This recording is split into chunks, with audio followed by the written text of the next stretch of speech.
আল্লাহ থেকে হতাশ হয়ে যাওয়া। আর এই কাজটা শয়তান করিয়েছে মানুষকে আল্লাহ থেকে দূরে সরানোর জন্য। কিন্তু আল্লাহ রাব্বুল আলামিনের কাছে কেউ যদি যেতে চায়, মন থেকে যদি আল্লাহকে একটা বারও ডাকে, আল্লাহ পাক এক ডাকের মাধ্যমেও তার গুনাহ মাফ করতে পারে। দুজন ব্যক্তির ঘটনা পড়লাম। একজন ব্যক্তি প্রচন্ড রকম আবেদ, প্রচুর ইবাদত করে। আপনারা জানেন ইবলিসও কিন্তু আবেদ ছিল, ইবলিস কিন্তু প্রচুর ইবাদত করেছে। এখন ওই ব্যক্তির একজন বন্ধু ছিল, এটা বানু ইসরাইলের ঘটনা। তো সেই বন্ধু পাপী ছিল, বিভিন্ন কবিরা গুনাহ করত। আর এই আবেদ ব্যক্তি বারবার তাকে নসিহত করত, গুনাহ ছেড়ে দাও, তুমি পাপ করছো, গুনাহ ছেড়ে দাও। তখন সেই ব্যক্তি যে পাপ করছে সে বলতো যে আল্লাহ কি তোমাকে আমার রক্ষক বানিয়েছেন? আল্লাহ কি তোমাকে আমার উপর দারোগা বানিয়েছেন? আমাকে আল্লাহর হাতে ছেড়ে দাও, আমাকে নসিহত করতে শোনা। একদিন এই আবেদ ব্যক্তি তার বন্ধুকে একটা জঘন্য পাপ করতে দেখলো, এমন একটা পাপ যেটা দেখে তার মনে ধারণা আসলো এটা চরম জঘন্য একটা কাজ। তখন সে মুখ ফসকে বলে ফেললো যে আল্লাহ তোকে আর মাফ করবে না, আল্লাহ তোকে জান্নাত দিবে না। আল্লাহ রাব্বুল আলামিন দুজন মালাকুল মউতকে এই দুজনের কাছে পাঠালেন, দুজনের রূহকে কবজ করা হলো। এবার আল্লাহ পাক তার সামনে তাদেরকে উপস্থাপন করে বললেন যে তোমাকে আমার রহমত সম্পর্কে কে গ্যারান্টি দিয়েছে যে আমি কাউকে রহমত করব কি করব না? যাও, আমি তোমাকে জাহান্নামে পাঠালাম, ওই ব্যক্তি যে আমার রহমত প্রত্যাশা করেছে আমি তাকে জান্নাত দিয়ে দিলাম। দেখুন, এই হাদিসটা শুনলে মনে হয় বাহ্যিক হয়তো বা মুখের একটা কথার কারণেই সে জাহান্নামে চলে গেল। আসলে বিষয়টা এমন না। বিষয়টা আমি আপনাকে বোঝাচ্ছি। বিষয়টা হচ্ছে ইবলিসের মত। ইবলিস কিন্তু শুধু মন থেকেই বলেনি যে খলাকতানি মিন নার ওয়া খলাকতাহু মিন তিন, আমি কেন তাকে সিজদা করব আদমকে, আদম তো মাটির তৈরি আর আমি তো আগুনের তৈরি।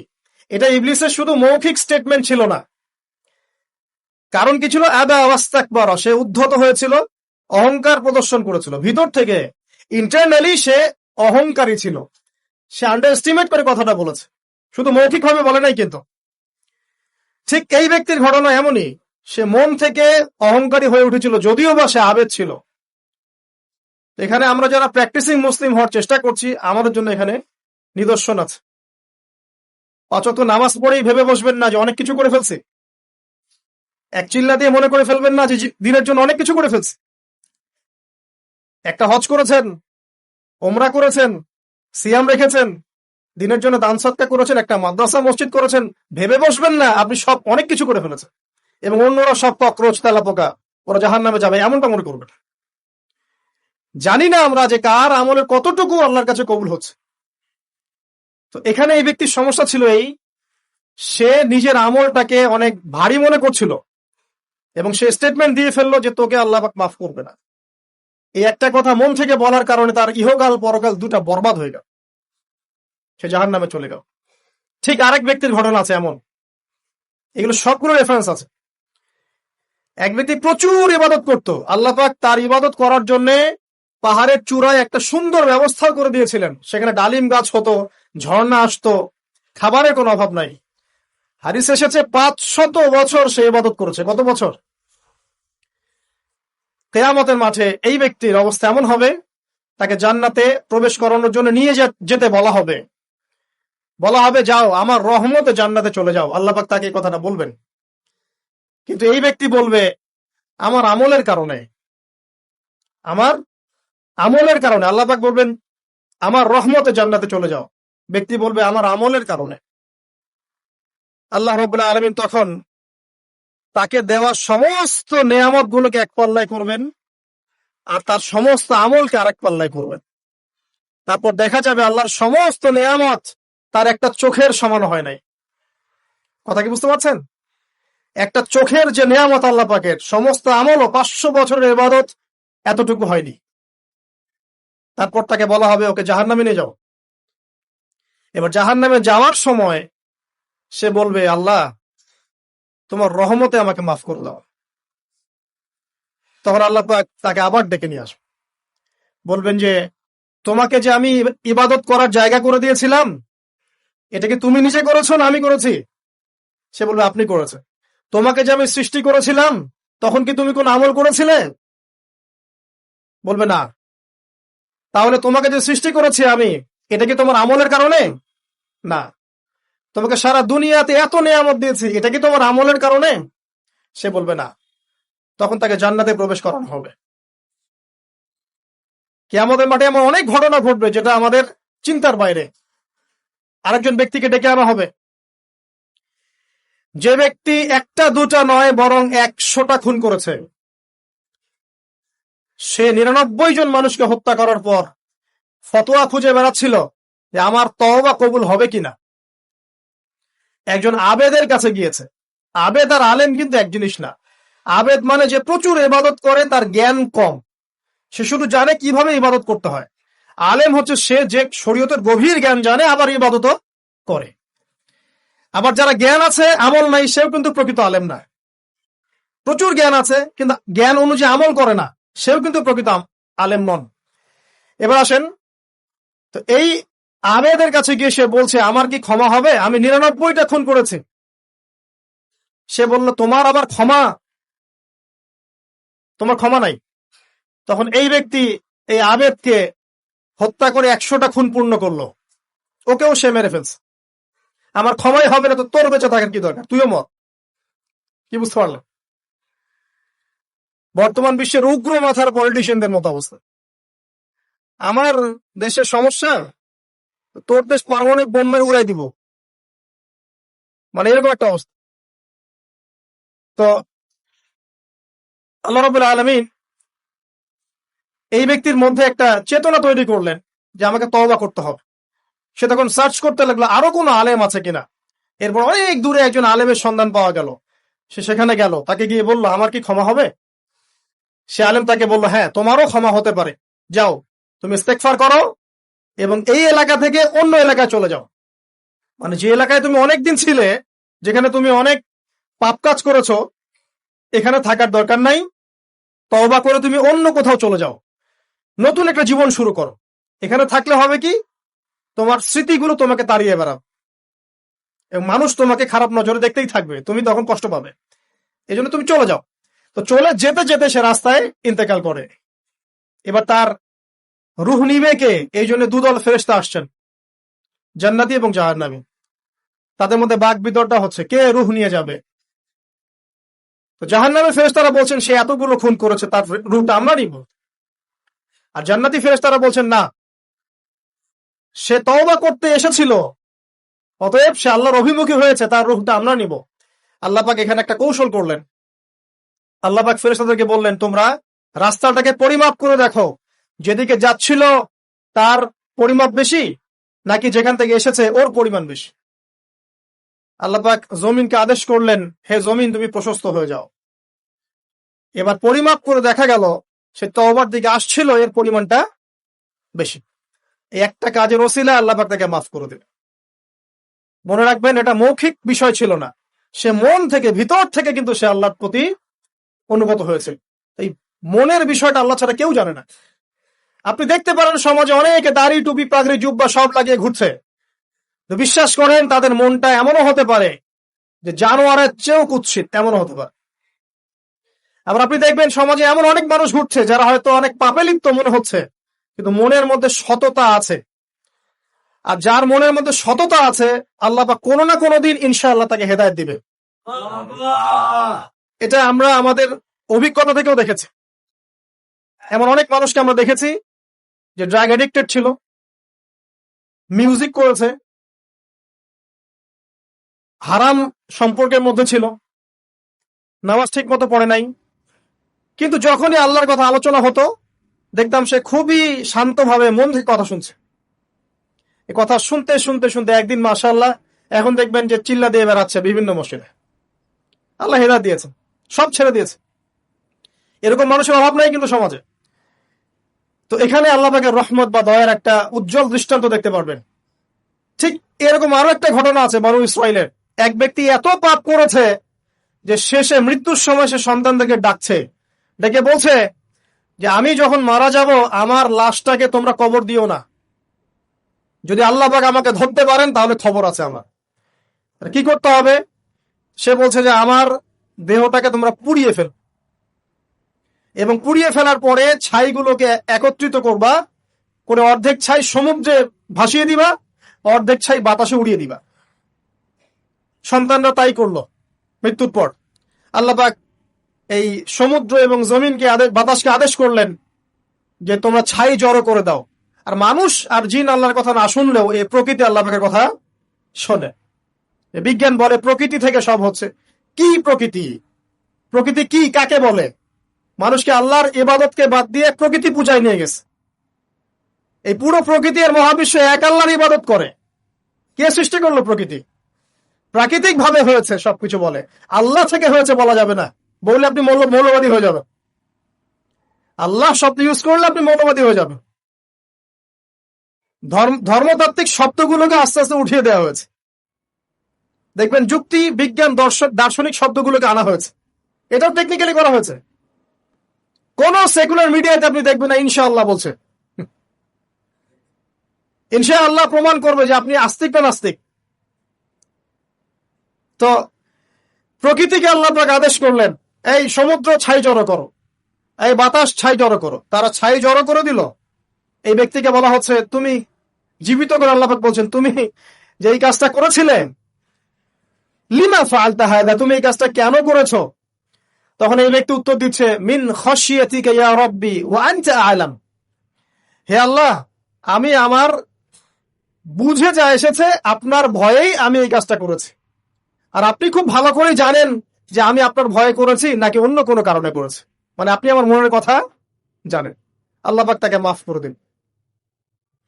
আপনাদেরকে আমি সেই ব্যভিচারী মহিলার কথাও মনে করাই, যে ছিল একজন প্রস্টিটিউট মহিলা, পতিতা, যেটা আমরা বলি সমাজের ভাষায়। যদিও এখন নতুন শব্দ এসেছে সেক্স ওয়ার্কার বা যৌনকর্মী, এবং এগুলোকে আমরা এখন প্রমোট করছি। আমরা এখন অশ্লীলতাকে প্রমোট করছি। এই কথা বলতে আমাদের বুক কাঁপা উচিত নয় যে আমরা এখন অশ্লীলতাকে প্রমোট করছি। আমরা এখন কাপড় খোলার সংস্কৃতি থেকে যাচ্ছি। যে কাপড় খুলে দিয়েছিল ইবলিস। ইবলিস আমাদের বাবা মার কাপড় জান্নাতে খুলে দিয়েছিল, এটা কি জানেন? ফল খাওয়ার পরে এই ফল খেতে কে প্রলুব্ধ করেছে? ইবলিস। গাছের কাছে গিয়ে ফল ভক্ষণ করার পর সর্বপ্রথম আমাদের পিতামাতার গা থেকে কাপড় খুলে পড়ে গেছে। তা আমাদের পিতামাতাকে মহাবিশ্বে নগ্ন করে দিয়েছে ইবলিস, আর তার অনুসারীরা এই জমিনে আদম সন্তানদেরকে নগ্ন করছে এখন। অতএব এই যে একটা ট্রেন্ড এখন চলছে, দেখবেন হারাম রিলেশনশিপকে মিডিয়ার মধ্য দিয়ে প্রমোট করা হচ্ছে, মনে হয় একটা স্বাভাবিক বিষয়। কোনো বিষয় না এটা, যে কেউ জেনাই করতে পারে। জেনা পর্ন খুব নর্মাল। হালাল ভাবে যদি আপনি বিয়ে শাদী করতে যান তখন সমস্যা হচ্ছে। হালাল ভাবে যদি আপনি বিয়ে করতে যান তখন সমস্যা হচ্ছে। হারাম ভাবে আপনি যা ইচ্ছা তাই করতে পারেন, সমাজে কেউ কিছু বলছে না। এখন বলছে এগুলো স্বাধীনতা। সুবহানাল্লাহ, কোন স্বাধীনতা? স্বাধীনতা বলে কোনো শব্দ নাই মহাবিশ্বে। এই পুরো বিশ্বের সমস্ত মানুষ আল্লাহর অধীনে পরাধীন। এই বিশ্বে যত মানুষ বসবাস করছে এখন, এরা কেউই স্বাধীন নয়। না কেউ স্বাধীন ছিল, না আছে, না থাকবে। সবাই আল্লাহ পাকের দাসত্বের অধীনে পরাধীন। স্বাধীন সেই এই পৃথিবীতে যে ব্যক্তি শয়তানের তাবেদারি করে ও নফসের তাবেদারি করে, ও তো স্বাধীন, যা ইচ্ছা তাই করতে পারে। এই যে অশ্লীলতার প্রমোটিংটা চলছে, এটাকে পারিবারিক ভাবে বন্ধ করতে হবে। আল্লাহ পাক আমাদেরকে বোঝার তৌফিক দান করুন। এগুলো যত বাড়বে সমাজে মহামারী আসবে। দেখে নিয়ে মহামারী আসবে, দুর্ভিক্ষ আসবে, সমাজে এমন সব রোগ ব্যাধির জন্ম হবে যেগুলো নামও শোনে নাই মানুষ কখন, এবং সামনে ভূমিধস অপেক্ষা করছে। এগুলো আসবে। যাই হোক, ওই মহিলা, যে ব্যক্তি একজন যৌনকর্মী ছিল, বা যেটা আমরা বলি ব্যভিচারিণী মহিলা ছিল, একটা কুকুরকে দেখেছে সে পানি পান করার জন্য তৃষ্ণার্ত। সে এটাতে মায়া করে, দয়া করে তার মোজাটাকে নামিয়ে এই কূপ থেকে পানি উঠিয়ে কুকুরকে পান করিয়েছে। এই একটা কাজের বদৌলতে আল্লাহ রাব্বুল আলামিন এই ব্যভিচারী মহিলাকে মাফ করে জান্নাত দিয়ে দিয়েছে। হাদিসে এটাও এসেছে, নবী সাল্লাল্লাহু আলাইহি ওয়াসাল্লাম বলেছেন, ইরহামু মান ফিল আরদ, তোমরা সবাই জমিনবাসীর প্রতি রহম করো। জমিনে মুসলিমই থাকতে হবে, তাদের প্রতি রহম করতে হবে এমন নয়, জমিনবাসী যারাই আছে সবার প্রতি রহম করো, জাতি ধর্ম বর্ণ নির্বিশেষে। এমনকি পশু পাখির প্রতিও দয়া করো। ইরহামু মান ফিল আরদ, জমিনে যারা আছে সবার প্রতি রহম করো। ইয়ারহামুকুম মান ফিস সামা, যিনি আসমানে আছেন তিনি তোমাদের প্রতি রহম করবে ইনশাআল্লাহ। ইসলাম এই কথাগুলো বলেছে 1400 বছর আগে। আজকের এই বিশ্বে, সোকল্ড এই মডার্ন বিশ্বে, যেখানে মানুষের রক্তের কোনো দাম নাই, সেখানে ইসলাম পশু পাখির অধিকার নিয়ে কথা বলেছে 1400 বছর আগে। কাদেরকে কি শিখাতে আসেন? কোরআন এবং সুন্নাহর বাইরে অভ্রান্ত সত্যের কোন উৎস আছে? এখানে যা আছে তাই চূড়ান্ত। মানতে চাইলে মানেন, না মানতে চাইলে জাহান্নামে যান, কেউ তো বাধ্য করছে না। লাকুম দীনুকুম ওয়ালিয়া দিন। আল্লাহ পাকের রহমত দেখেন। আরেকটা ঘটনা আছে এমন, একটা বিড়ালকে বেঁধে রেখেছিল এক মহিলা, খাবার দেয় নাই, কষ্ট দিয়েছে। একটা বিড়ালকে খাবার না দিয়ে কষ্ট দেওয়ার কারণে এই মহিলাকে আল্লাহ পাক জাহান্নামে পাঠিয়েছে। এরকম কত ঘটনা আছে। এই ঘটনাগুলো হাদিসের পাতায় বর্ণিত আছে। কোরআনে কি বলছে দেখুন। কোরআনের আমি কয়েকটা পয়েন্ট আপনাদেরকে খালি বলছি, এটা নিয়ে আমি সকালে ভাবছিলাম। আল্লাহ পাক আদম আলাইহিস সালামকে সৃষ্টি করেছেন আমরা সবাই জানি, কিন্তু আল্লাহ পাক সূরা সাদের মধ্যে বলছেন ইবলিসকে, হে ইবলিস, তোমাকে কিসে বারণ করলো আদমকে সেজদা করতে, যে আদমকে আমি নিজের হাত দিয়ে সৃষ্টি করেছি। আল্লাহ রাব্বুল আলামিন যে আমাদেরকে এত যত্ন করে ভালোবেসে সৃষ্টি করেছেন, এটা কি আল্লাহ পাকের দয়ার নিদর্শন নয়? মহাবিশ্বের অন্য কোন মাখলুক সৃষ্টির ব্যাপারে আল্লাহ পাক বলেন নাই খলাকতু বিয়াদাই, আমি নিজ হাতে তাকে সৃষ্টি করেছি। শুধু সৃষ্টি নয়, সৃষ্টি করার পর আল্লাহ পাক তাকে সমস্ত নাম শিক্ষা দিয়েছেন। এই যে জ্ঞান শিক্ষা দেওয়া, জ্ঞান, এটা আল্লাহ পাকের সবচেয়ে বড় নিদর্শনগুলোর মধ্যে অন্যতম।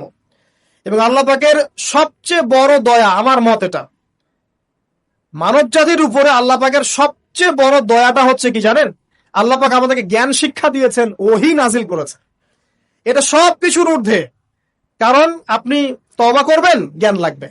নামাজ পড়বেন, জ্ঞান লাগবে। রোজা রাখবেন, জ্ঞান লাগবে। যাকাত দিবেন, ইলম লাগবে। আপনি দিনের যে কোনো আমল করেন, ইলম লাগবে। জান্নাত জাহান্নামের পথ খুঁজে পেতে হলে ইলম লাগবে। দেশ চালাবেন, ইলম লাগবে। অর্থনীতি চালাবেন, ইলম লাগবে। ইলম ছাড়া কিছু নাই, ইলমের উপরে কিচ্ছু নাই। এই ইলমটা আল্লাহ পাক কাকে শিক্ষা দিয়েছেন? আদম আলাইহিস সালামকে। আমরা তো শিখেছি সমাজবিজ্ঞান বইগুলোতে যে আমাদের পূর্বপুরুষরা নাকি গুহায় থাকতো আর গাছের ছাল পাতা খেয়ে থাকতো, তাই না? লতা পাতা খেয়ে থাকতো, গাছের ছাল পাতা খেয়ে পোশাক পরতো আর কি। বোগাস, ডাহা, মিথ্যা কথা। আল্লাহ রাব্বুল আলামিন সূরা বাকারা এবং সূরা আরাফ পড়ে দেখেন, আল্লাহ পাক বলছেন যে আদম আলাইহিস সালামকে আল্লাহ পাক সমস্ত নাম জ্ঞান শিক্ষা দিয়েছেন। মহাবিশ্বের যে প্রয়োজনীয় জ্ঞানগুলো আছে সেগুলো আল্লাহ পাক আদমকে শিখিয়েছেন আলাইহিস সালাম। ওয়াল্লামা আদামাল আসমাআ কুল্লাহা, আল্লাহ পাক আদমকে সমস্ত নাম শিক্ষা দিয়েছেন। আমাদের পিতা মাতারা মূর্খ ছিলেন না, তারা সৃষ্টি থেকেই জ্ঞানী ছিলেন। আদম আলাইহিস সালামের পারমাণবিক বোম বানানোর কোনো প্রয়োজন ছিল না। ছিল? বানান নাই। আপনার মধ্যে এই জ্ঞানটা আসছে কিভাবে? বাই ডিএনএ আপনি জ্ঞান পাচ্ছেন, কারণ আমরা আদম সন্তান। অনেক জ্ঞান আমাদের ভিতরেই আছে, এগুলো চর্চার মধ্য দিয়ে, গবেষণার মধ্য দিয়ে প্রস্ফুটিত হয় মাত্র। জ্ঞান ভিতরে আছে আমাদের। আমাদের পিতাকে জ্ঞানী করে বানানো হয়েছে। এই জ্ঞান শিক্ষা দেওয়াটা হচ্ছে আল্লাহ পাকের সবচেয়ে বড় দয়াগুলোর মধ্যে একটা। রহম করেছেন। শুধু তাই নয়, আদম আলাইহিস সালামকে এমন জ্ঞান শিক্ষা দিয়েছেন যে জ্ঞান ফেরেশতারা পর্যন্ত জানতো না। এটা কি দয়া নয়? এটা কি আদম সন্তানের প্রতি ভালোবাসা নয়? তারপরে সেজদা করিয়েছেন। মহাবিশ্বে অন্য কাউকে কি সেজদা করানো হয়েছে? কোরআনে কি এমন কোন দলিল আছে যে আদম আলাইহিস সালাম ছাড়া অন্য কাউকে সব ফেরেশতারা সেজদা করেছেন? আছে? তাহলে এই যে সম্মান দেয় আল্লাহর পক্ষ থেকে, সম্মান কিসের ভিত্তিতে? সম্মান শারীরিক ক্ষমতার ভিত্তিতে। সম্মানটা কি কারণে? জ্ঞানের কারণে, ইলমের কারণে, জ্ঞানের কারণে সম্মান। এই সম্মান দেয়াটা কি আল্লাহ পাকের রহমত এবং দয়া নিদর্শন নয়? অতএব সম্মান পেতে হলে, আল্লাহর রহমত পেতে হলে সেই জ্ঞানের চর্চায় আবার ফিরে আসতে হবে। আপনি যদি আজও সেই ওহীর জ্ঞানের চর্চা করেন, আল্লাহ পাক এই পৃথিবীবাসীর বুকের মধ্যে আপনার জন্য সম্মান পয়দা করে দিবেন ইনশাআল্লাহ। দেখেন। ওই সেই জ্ঞানী যদি আপনি এখনো চর্চা করেন, আজও আপনি সম্মানিত হবেন ইনশাআল্লাহ। ব্যক্তি চর্চা করলে ব্যক্তি সম্মানিত হবে, একটা পরিবার চর্চা করলে ওই পরিবার সম্মানিত হবে, একটা সমাজ যদি চর্চা করে সেই ওহির জ্ঞান, ওই সমাজ সম্মানিত হবে। একটা দেশে যদি আপনি ওই অধিভিত্তিক জ্ঞান ছড়িয়ে দেন, পুরো দেশকে আল্লাহ পাক সম্মানিত করবে ইনশাআল্লাহ, পুরো জাতিকে সম্মানিত করবে ইনশাআল্লাহ। আরো সামনে যান, এই যে আদম এবং হাওয়া আলাইহিস সালাম গাছের কাছে চলে গেলেন, ফল খেয়ে ফেললেন, কারণ আমরা আদম সন্তান, ভুল করি। আল্লাহ পাকের সাথে সাথেই বহিষ্কার করে দিয়েছেন? না, আল্লাহ পাক তওবা করার জন্য কালিমা শিখিয়ে দিয়েছেন। সুবহানাল্লাহ, তাদের কালিমা জানা ছিল না। আল্লাহ পাক বলছেন ফাতালাক্কা আদম মির রাব্বিহি কালিমাত, আল্লাহ পাকের কাছ থেকে আদম আলাইহিস সালাম কিছু বাক্য শিখে নিলেন, যেই বাক্য দিয়ে ফাতাবা আলাইহি, সে আল্লাহর কাছে তওবা করলো। কোন সেই বাক্য? সূরা আরাফে আছে, রব্বানা যালামনা আনফুসানা ওয়া ইল্লাম তাগফির লানা ওয়া তারহামনা লানাকুনান্না মিনাল খাসিরিন। এই দোয়া কে শিখিয়ে দিয়েছে? আল্লাহ। এই তওবার বাক্য যে শিখিয়ে দেয়, এটা কি দয়ার পরিচয় নয়? আমরা আল্লাহর কাছে ফিরে যাব, তওবা করব, ইস্তেগফার করব, এই জ্ঞানটা শিখিয়ে দেয়া কি আল্লাহ পাকের দয়ার পরিচয় নয়? না, আমরা কিভাবে ক্ষমা চাইতাম? কিভাবে ক্ষমা চাইলে আল্লাহ পাক সমস্ত গুনাহ মাফ করবেন, এই পদ্ধতিগুলো বলে দেয়া কি আল্লাহ পাকের দয়ার পরিচয় নয়? তারপর সামনে যান, পৃথিবীতে নামিয়ে দিয়ে আল্লাহ পাক ক্ষান্ত হয়ে যাননি। আল্লাহ রাব্বুল আলামিন আসমান থেকে হেদায়েতের গ্রন্থ পাঠিয়েছেন, বলেছেন এই গ্রন্থের মধ্যে যা আছে মেনে চললে তোমরা আবার জান্নাতে ফিরে আসবে ইনশাআল্লাহ। আল্লাহ পাক আদম এবং হাওয়া আলাইহিস সালাম এবং আদম সন্তান সবাইকেই সৃষ্টি করেছেন, উদ্দেশ্য হচ্ছে আল্লাহ পাক আমাদেরকে জান্নাত দিতে চান। আল্লাহ পাক চান যে আমরা যেন জান্নাতে যাই। যদি আমরা জান্নাতে যেতে না পারি পরকালে, একটা কারণে যেতে পারবো না, অনলি একটা কারণ, সেটা হলো আমাদের নিজের দোষে। একটা কারণ, যারা জাহান্নামে যাবে মানুষ এবং জিনদের মধ্যে, নিঃসন্দেহে মহাবিশ্বে তারা ছাড়া জাহান্নামে যাওয়ার উপযুক্ত কেউ ছিল না। ও জাহান্নামে যাওয়ার উপযুক্ত ছিল বলেই আল্লাহ পাক তাকে জাহান্নামে পাঠাবেন। আর যারাই জান্নাতে যাবে প্রত্যেকেই শুধু আমলের বদৌলতে যাবে না, বরং আল্লাহ পাকের রহমতেই যাবে। কেউই তার আমল দিয়ে জান্নাতে যেতে পারবে না। নবী সাল্লাল্লাহু আলাইহি ওয়াসাল্লাম এমন ভাষ্য বলছেন, ইল্লা আনা, আমিও না, ইল্লা বিরহমাতিল্লাহ, আমিও নয়, তবে আল্লাহ পাকের দয়া আমাকে ঘিরে ধরবে। আল্লাহ পাকের রহমত যাদের উপরে বর্ষিত হবে তারাই জান্নাতে যাবে ইনশাআল্লাহ। কে আমল দিয়ে যেতে পারবে? যত আমলই করি বলা যাবে না এই আমলের বদৌলতে জান্নাতে যেতে পারবো। আল্লাহ পাক দয়া না করলে হবে না। আল্লাহ পাক চান যে আদম সন্তান যেন জান্নাতেই যায়। এই কারণেই সৃষ্টি করা, এই কারণেই আপনার ওহীভিত্তিক গ্রন্থগুলো পাঠানো, এই কারণে নবী রাসূল পাঠানো, আলেম ওলামা সৃষ্টি করা, মানুষকে সতর্ক করা, হায়াত দেয়া, বারংবার জীবনে চলতে ফিরতে আপনাকে এলার্ম করা হয়, আল্লাহর পথে ফিরে আসেন, আল্লাহর পথে ফিরে আসেন। এলার্ম করা হয় না? বিপদ দিয়ে আপনাকে এলার্ম করা হয় আল্লাহর পক্ষ থেকে। আপনি চলতে পথে হোঁচট খান, আল্লাহ আপনাকে অ্যালার্ম দেন, ফিরে আসো। চলছেন বিপথে, আল্লাহ পাকে অ্যালার্ম দেন, ফিরে আসো। আল্লাহ পাকের পক্ষ থেকে কিন্তু এগুলো আসে। অদ্ভুত একটা হাদিস বললাম, অদ্ভুত বলতে বলছি অ্যামেজিং হাদিস, যে একজন সাহাবী বলছেন, সালমান রাদিয়াল্লাহু আনহু, তিনি বলছেন যে যখন মুমিনের উপর বিপদ আপদ বালা মুসিবত আসে, তখন মুমিনের এই বিপদ আপদ বালা মুসিবত রোগ শোকের বদৌলতে আল্লাহ পাক তার গুনাহগুলোকে মাফ করে দেন এবং তার মর্যাদাকে বাড়িয়ে দেন, এবং সে আল্লাহর দিকে ফিরে আসার অনুশোচনা করার সুযোগ পায়। আর যখন কাফের মুশরিক বা ফাসিক মানুষকে এইসব রোগ ব্যাধি বিপদ আপদ বালা মুসিবত ঘিরে ধরে, তার দৃষ্টান্ত ওই ব্যক্তির ন্যায় যে ব্যক্তিকে, তার দৃষ্টান্ত সেই উটের ন্যায়, তার দৃষ্টান্ত সেই উটের ন্যায় যে উটটাকে তার মালিক বেঁধে রেখেছে, এরপর ছেড়ে দিয়েছে। সে উটটা বুঝতেও পারলো না কেন তার মালিক তাকে বেঁধে রাখলো আর কেনই বা তাকে ছেড়ে দিল। কথাটা কি বুঝতে পারছেন? যারা আল্লাহ দ্রোহী, তাদের উপর যখন বিপদ আপদ বালা মুসিবত আসতে থাকে, তারা বুঝে না যে কি জন্য আসলো আর কেন চলে গেল। কিন্তু মুমিন ব্যক্তি, যারা মুসলিম, আল্লাহর অনুগত, তাদের বিষয়টা হচ্ছে এমন বিপদ আপদ বালা মুসিবত রোগ ব্যাধি তাদেরকে আল্লাহর দিকে ফিরিয়ে নিয়ে আসবেন। দেখুন, এই যে পৃথিবীতে নামিয়ে দেয়া, এরপর আল্লাহর পক্ষ থেকে ঐশী গ্রন্থগুলো পাঠানো, নবী রসুল পাঠানো, আলেম ওলামা পাঠানো, আপনাকে হায়াত দেয়া, আপনাকে রিজিক দেয়া, এই শ্বাস নেয়ার ক্ষমতা দেয়া, আপনাকে জ্ঞান বুদ্ধি দেয়া, বিবেক দেয়া, 3 বেলার খাবার, পোশাক, স্ত্রী সন্তান, কি দেয়নি আল্লাহ রাব্বুল আলামিন। এই যে সমস্ত নিয়ামত গুলো দেয়া, এগুলোর একটা উদ্দেশ্য, আপনি আমি যেন এটাকে উপলব্ধি করি যে এগুলো আল্লাহর পক্ষ থেকে আসছে এবং আল্লাহর দিকে আমরা অভিমুখী হই, এছাড়া কোনো উদ্দেশ্য নাই। সামনে যান, নূহ আলাইহিস সালাম, একদিন 2 দিনেই কি আল্লাহ পাক তার কওমকে ধ্বংস করে দিয়েছেন? 950টা বছর আল্লাহ রাব্বুল আলামিন সময় দিয়েছেন কওমকে, আল্লাহর দিকে ফিরে আসো, আল্লাহর দিকে ফিরে আসো। নবী দাওয়াত দিয়েছেন প্রায় 950 বছর, যখন তারা ফিরে আসে নাই, তারপরে আল্লাহ রাব্বুল আলামিন গজব দিয়ে ধ্বংস করেছে। কারণ আমি বলেছি একটা কথা, আল্লাহ পাক শুধু রহমানুর রহিমই নন, বরং তিনি কিন্তু কঠোর শাস্তিদাতা, শাদীদুল ইকাব বট। সামনে আরো যান, ইব্রাহিম আলাইহিস সালাম, একা একটা মানুষ নমরুদের সাথে ফাইট করছেন, আগুনে ফেলেই দিল, সে আগুনকে আল্লাহ পাক ঠান্ডা করে ফেললেন। এটা কি আল্লাহ পাকের দয়া নয়? তার সন্তান ইসমাইলের কুরবানিটা দেখেন, আল্লাহ পাক বলেছেন কুরবানি করো, তিনি ডানে বামে প্রশ্ন করেন নাই। আমরা হলে প্রশ্ন করতাম, কেন করব?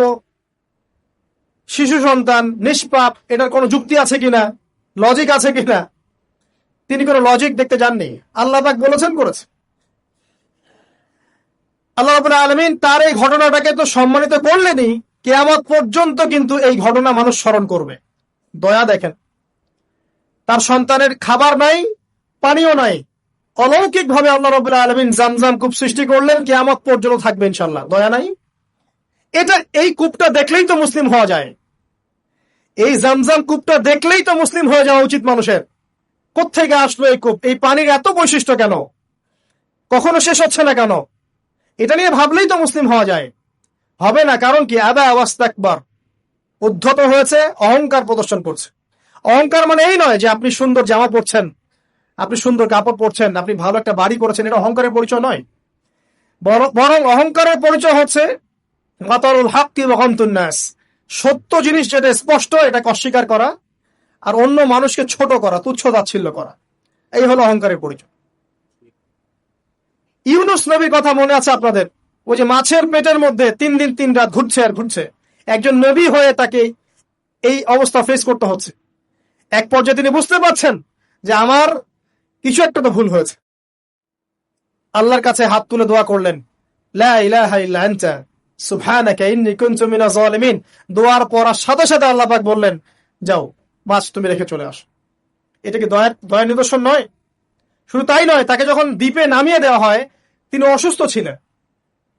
আল্লাহ পাক সূরা সাফফাতের মধ্যে বলেছেন যে আমি তার পাশে লাউ গাছ উৎপন্ন করলাম। কোন গাছ? খেতে পারেন, এর শাক এবং এই যে ফল, এটার মধ্যে নিঃসন্দেহে এমন এমন কিছু উপাদান আছে যেটা হয়তো আমরা জানিও না, আবিষ্কার করা হয়নি। তিনি সুস্থ হয়ে গেলেন, আলহামদুলিল্লাহ। কোথায় যাবেন? যে কোনো জায়গায় যান। নবী ঈসা আলাইহিস সালামকে চতুর্দিক থেকে আক্রমণ করছে ইহুদিরা, আল্লাহ রাব্বুল আলামিন তাকে এমন হেফাজত করলেন, তার কাছে তাকে উঠিয়ে নিলেন। এটা কি দয়ার পরিচয় নয়? এই যে একটু আগে তেলাওয়াত করলো শুরুর আগে, নবী মূসা আলাইহিস সালামের ঘটনা। বনু ইসরাইল একটার পর একটা অবাধ্যতা করেই গেছে, আল্লাহ পাক তারপরেও তাদের কাছে নবী পাঠিয়েছেন, নবী মূসাকে পাঠিয়েছেন। ফেরাউনের মতো জালেম শাসকের হাত থেকে বনু ইসরাইলকে আল্লাহ পাক উদ্ধার করেছেন। এটা কি দয়ার পরিচয় নয়? নবী মূসা আলাইহিস সালাম গাছের নিচে বসে আছেন, খাবার নাই, বাসস্থান নাই, কিচ্ছু নাই, বরং তার গায়ে একটা অপবাদ দেওয়া হয়েছে যে তিনি নাকি একজন মানুষকে খুন করেছেন, অথচ তার ইন্টেনশন সেটা ছিল না। তিনি একটা ঘুষি দিয়েছেন লড়াই থামানোর জন্য, ওই এক ঘুষিতেই সেই ব্যক্তি ডেড। এবার তিনি গাছের নিচে বসে দোয়া করছেন, রব্বি ইন্নী লিমা আনজালতা ইলাইয়া মিন খায়রিন ফাকির। আল্লাহ, আমি নিঃস্ব অসহায় হয়ে এখানে বসে আছি, তুমি আমার উপর তোমার যে রহমত পাঠাবে আমি তার ভিখারি হয়ে বসে আছি। দোয়া করার সাথে সাথেই ওই শুআয়ব আলাইহিস সালামের মেয়ে হেঁটে হেঁটে চলে আসলো। তিনি স্ত্রী পেলেন, তিনি শ্বশুর পেলেন, একজন নবী পরিবার পেলেন, বাসস্থান পেলেন, চাকরি পর্যন্ত পেলেন। 8 বছর তিনি রাখালি করেছেন শুআয়ব আলাইহিস সালামের ফার্মের মধ্যে। দয়া মুহূর্তেই চলে আসবে, শুধু আল্লাহর দিকে অভিমুখী হলেই হয়, এগুলো দয়া। আইয়ুব আলাইহিস সালামের কথা মনে আছে না? দীর্ঘদিন রোগে ভুগছেন, দীর্ঘদিন রোগে ভুগছেন, চিকিৎসা হচ্ছে না, ভালো হচ্ছে না, শেফা হচ্ছে না। এখানে যারা আধ্যাত্মিকত্ব নিয়ে পড়াশোনা করেন, লেখালেখি করেন, তারা বলেছেন তাদের কিছু কিছু কিতাবের মধ্যে, রোগটা যখন এমন একটা পর্যায়ে চলে আসলো যে তিনি জিহ্বাটা নড়াতে পারছেন না, কারণ তিনি আল্লাহ পাকের জিকির করতে প্রচন্ড ভালোবাসতেন। এক পর্যায়ে রোগটা এমন একটা জায়গায় চলে আসলো যে জিহ্বাটা তিনি নড়াতে কষ্ট হচ্ছে। তখন গিয়ে তিনি বলছেন, রব্বি আন্নী মাসসানি আদ-দুররু ওয়া আনতা আরহামুর রাহিমিন, হে আল্লাহ, আমাকে কষ্ট স্পর্শ করেছে, আর তুমি তো ক্ষমাকারী, রহমকারীদের মধ্যে সর্বশ্রেষ্ঠ রহমকারী। আমি জিকির করতে পর্যন্ত পারছি না, আল্লাহ আমার রোগটা শেফা দিয়ে দাও। বলার সাথে সাথে আল্লাহ রাব্বুল আলামিন প্রস্রবণ ঝর্ণা তৈরি করলেন, এখানে গোসল করো, শেফা হয়ে গেল। এগুলো কি রহমতের পরিচয় নয়?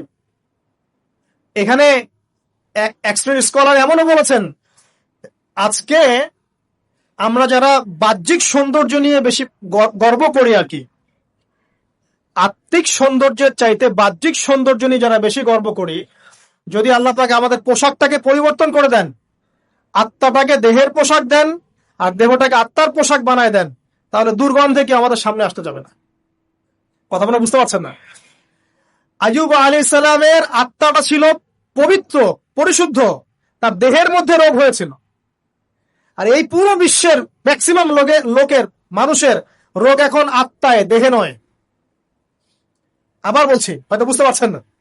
আইয়ুব আলাইহিস সালামের রোগটা হয়েছিল দেহে, দেহে বাইরে, তার আত্মা ছিল পবিত্র, পরিশুদ্ধ আত্মা। দেহের রোগের একটা পর্যায়ে যখন জিহ্বাটায় ইফেক্ট হলো, তখন জিকির করতে তার কষ্ট হচ্ছে, তখন তিনি দোয়া করছেন, আল্লাহ আমার এই রোগটাকে শেফা দিয়ে দাও।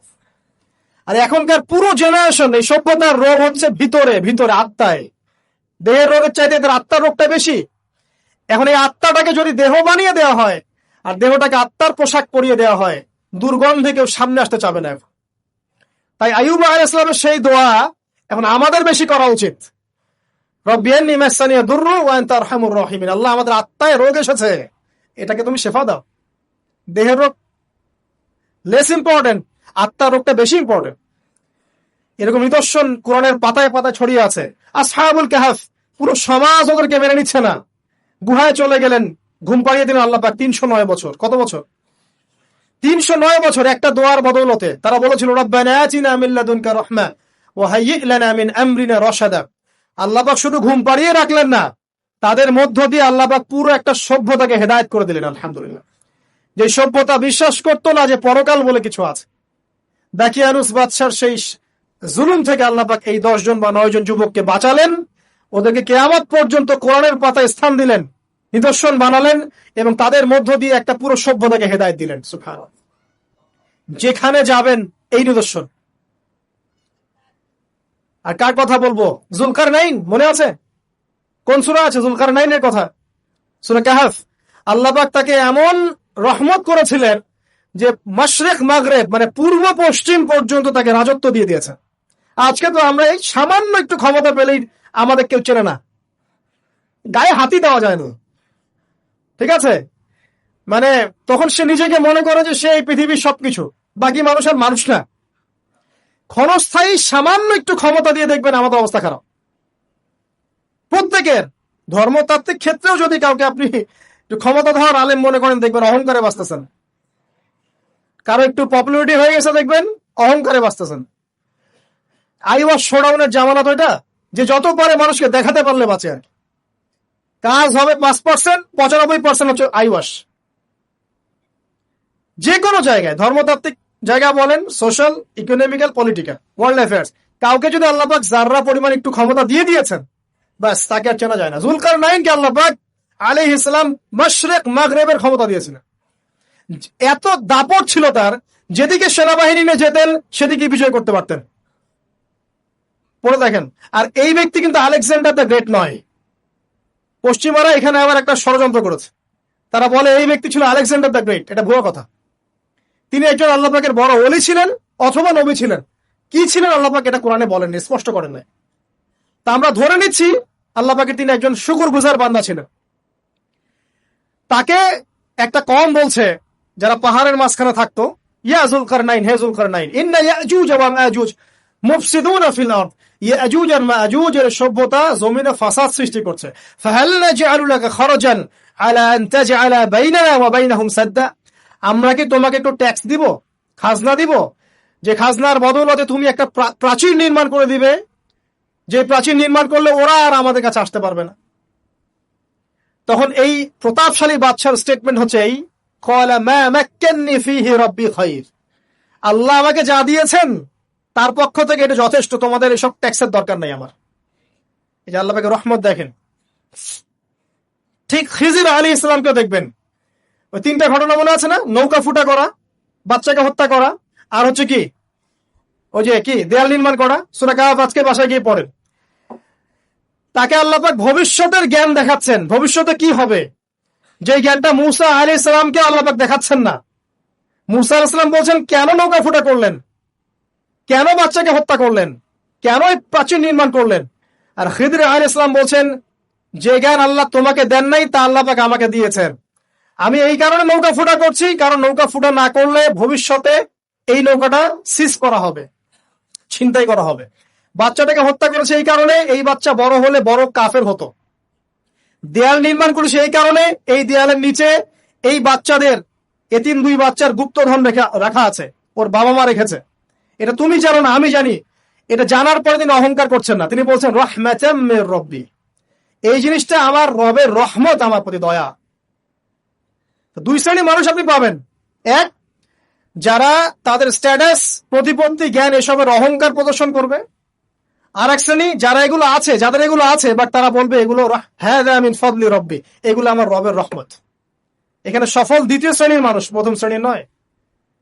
ইউসুফের কথা মনে আছে? আলাইহিস সালাম কুয়ায় ছিলেন, কুয়া থেকে জেলে, কুয়া থেকে রাজপ্রাসাদে, সেখান থেকে জেলখানায়। জেলখানার একটা মানুষ যে পরবর্তীতে মিশরের শাসক হবে, কেউ কি ভেবেছিল? কেউ ভেবেছিল? ওই সময় কেউই ভাবে নাই। কিন্তু ওই মানুষটাকে আল্লাহ রাব্বুল আলামিন মিশরের রাজত্ব দিয়েছেন, যার মধ্য দিয়ে আল্লাহ পাক হাজার হাজার লক্ষ লক্ষ মানুষকে দুর্ভিক্ষের হাত থেকে বাঁচিয়েছেন। আল্লাহ পাকের পরিকল্পনা, রহমত দেখেন।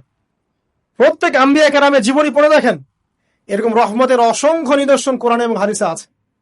এখন শেষ করার আগে, এটা বলতে থাকলে অনেক সময় চলে যাবে, নামাজের সময় চলে যাবে, আমরা শেষ করছি। আমরা আসলে এখন যদি আল্লাহর রহমত পেতে চাই এবং আমাদের জীবনটাকে আল্লাহ পাকের আনুগত্যে, দাসত্বে, অহংকার মুক্ত ভাবে তওবা ইস্তেগফারের মধ্য দিয়ে কাটাতে চাই, তাহলে আসলে কি কি পয়েন্টস আমাদের কাজ করা দরকার, জাস্ট পয়েন্টস গুলো বলছি। এক নাম্বার হচ্ছে জ্ঞান অর্জন করতে হবে। যে জ্ঞান আল্লাহ পাক আদম আলাইহিস সালামকে শিখিয়েছেন, ওই জ্ঞান চর্চা যদি আমরা বাড়াই, কোরআন সুন্নাহ ওহীর জ্ঞানের চর্চা যদি আপনারা বাড়াই, ইনশাআল্লাহ, ঠিক আছে লাগবে না 15 মিনিট, আমি 5 মিনিট শেষ করছি।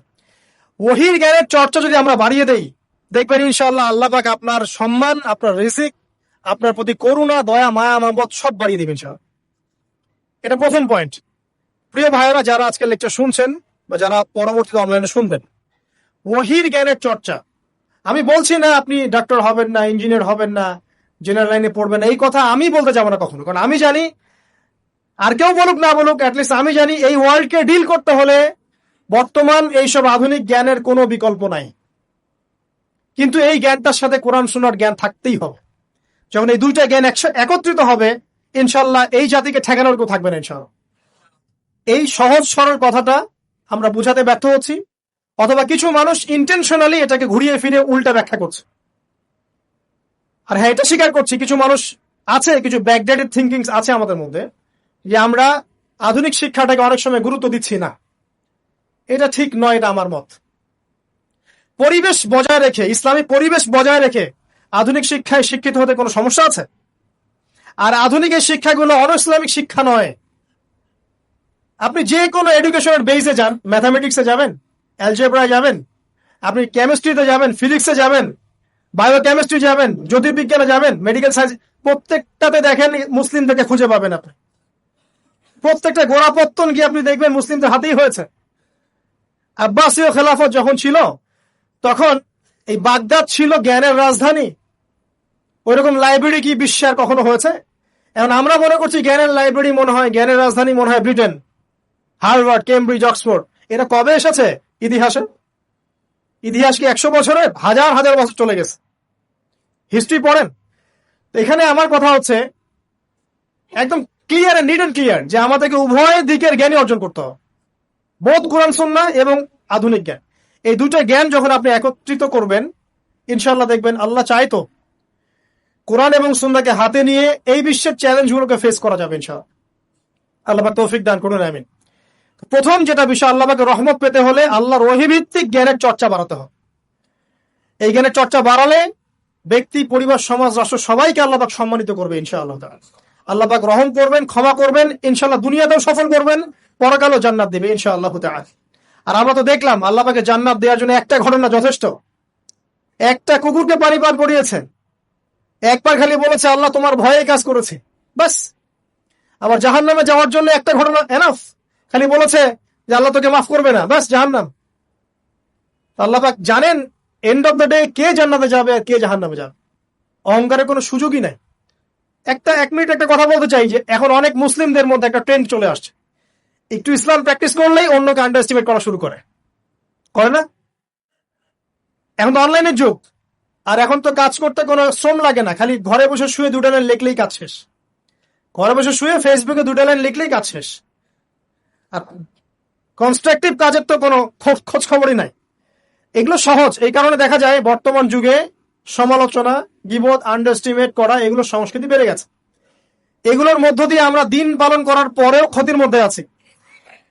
এমন হতে পারে যে ব্যক্তি বা যে দল বা যে রাজনৈতিক দল বা যে ধর্মীয় দল যার বিরুদ্ধে আমি নিজের কলমগুলো ঘোরাচ্ছি, হতে পারে তার মধ্যে এমন মানুষ আছে যে আমার আগে জান্নাতে চলে যাবে, হতেই পারে। আর আমি যে নিজেকে এত বড় করে ফখর করছি, কে জানে এন্ড অফ দ্য ডে আমি জান্নাতে যাবো কি যাবো না, কোনো গ্যারান্টি আছে? কোনো গ্যারান্টি নাই। সো এখন আমরা যারা ইসলাম প্র্যাকটিস করছি, আমাদের সতর্ক হওয়া উচিত, নিজের পরকালের ফিকিরটা করি। আল্লাহ পাক বোঝার তৌফিক দান করুন, আমিন।